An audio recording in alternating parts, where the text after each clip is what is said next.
Okay, this is a video from my DNA ancestry results. I am ADOS, or of Akata ancestry. That is, I descend from U.S. colonial settlers, primarily from African settlers. I am a third generation Angelino. My mom was born in Texas and moved to LA when she was a kid, and my dad and his mother were born in Los Angeles.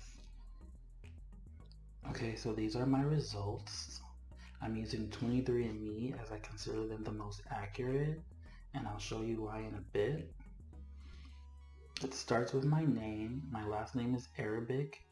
I don't have any Arabic ancestry. I just have a father who converted to Islam and changed their name and married my Christian mother. So we get down to the percentages, and I would say that they're accurate in a sense.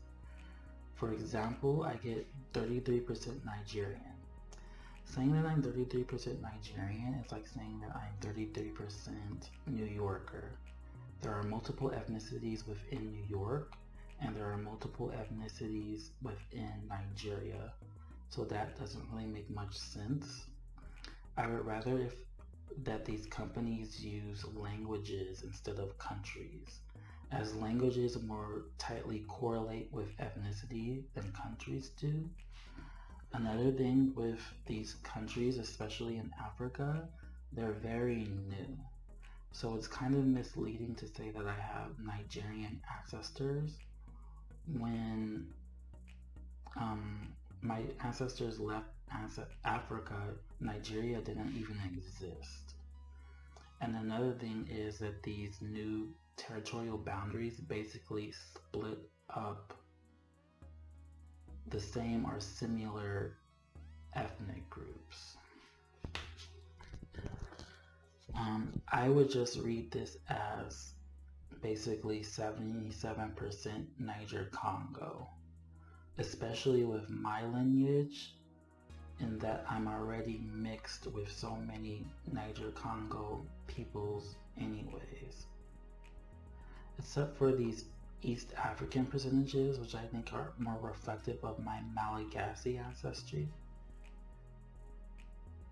If we go down to the European, it's going to be the same idea. Most of the colonial settlers were of Northwest European extraction, so that's where I'm going to have that. The Southern European is more reflective of Spanish settlers in New Orleans. I have my Amerindian percentage. That was primarily Cherokee. And again, the Southeast Asian is more reflective of the Malagasy ancestry.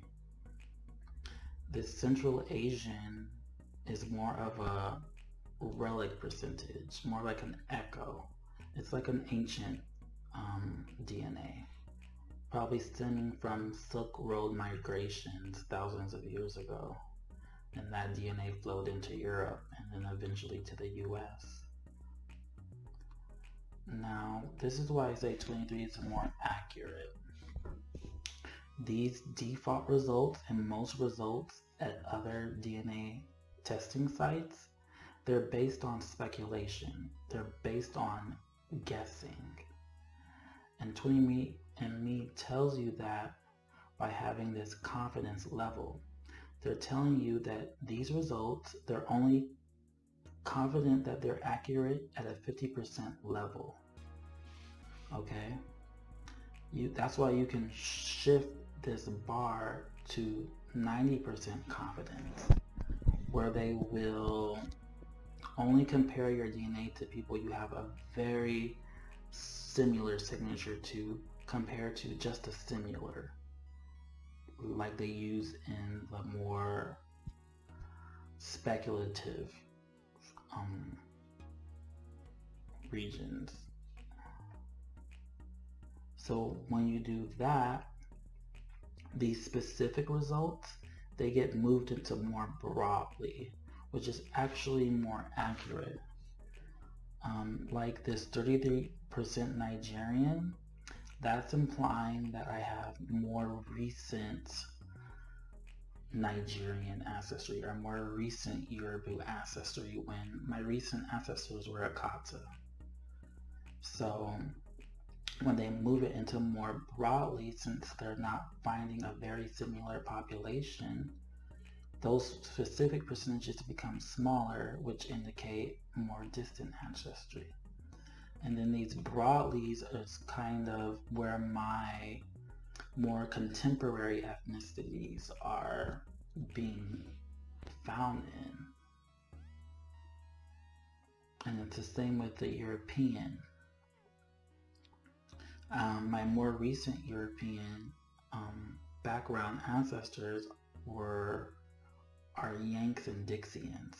So Yanks more northern European settlers, and Dixians more southern European settlers.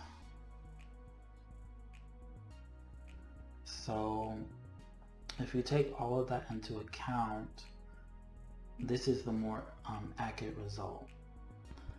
And it's good to remember that this test is not an ethnicity test. This is an ancestry test. It's giving you a general idea with some degree of accuracy of what ethnicity your ancestors were, not what ethnicity you are. So with the speculative results, this test is basically telling me that what I am on a genome level, what distinct genetic populations I originate from.